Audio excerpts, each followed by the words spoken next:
देखिए भैया, फगुआ बीत गईल, चैत आ गईल। एक जानी अपना पति जी के यहाँ फोन लगा के कैसे कहतड़ी का कहतड़ी गीत के माध्यम से रुआ सबके सुनावतानी। अगर अच्छा लगी तो चैनल के लाइक शेयर सब्सक्राइब करब जा। फेसबुक पर देखतानी तो फॉलो करी, लाइक करी। यूट्यूब पर देखतानी तो सब्सक्राइब करी, बेल आइकन दबाई। चली गईल फगुआ आ गईल चैता, चली गईल फगुआ आ गईल चैता।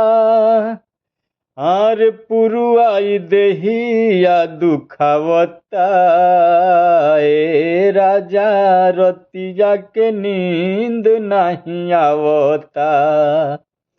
चली गईल फगुआ आ गईल चैता, चली गईल फगुआ आ गईल चैता। पुरुआई देहिया दुखावता हो, ए राजा रतिया के नींद नहीं आवता। ए राजा रतिया के नींद नहीं आवता। चली गईल फगुआ आ गईल चैता, चली गईल फगुआ आ गईल चैता। पुरुआई देहिया दुखावता हो, ए राजा रतिया के नींद नहीं आवता। आरे बलमु बेदर्दी तू तो बाळ निरमोही, प्रीत के बोझा लेके रहिया में जोही। बलमु बेदर्दी तू तो बाळ निरमोही, प्रीत के बोझा लेके रहिया में जोही। बिन पानी मछरी जस तड़पत जवानी बा, बिन पानी मछरी जस जिया छटपटाता। बिन पानी मछरी जस जिया छटपटाता। पुरुआई देहिया दुखावता,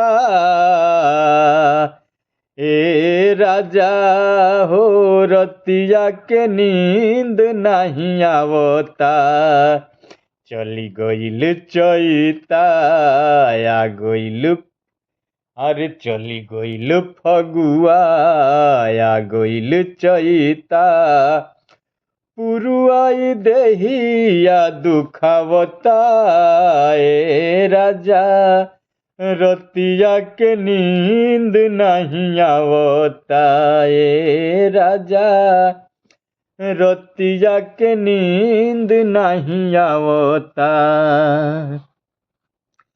आरे रेलिया से भरी भरी रोज लोग रोज आवेले, सब केहू दिखेला रउआ नहीं दिखिले। रेलिया से भरी भरी लोग रोज आवेले, सब केहू दिखेला रउआ नहीं दिखिले।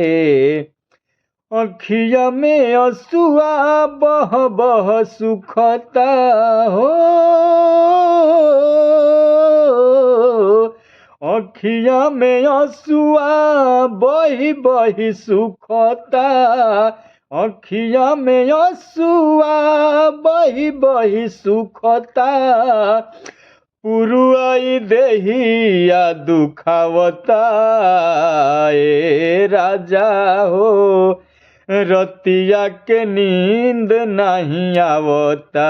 ए राजा रतिया के नींद नहीं आवता।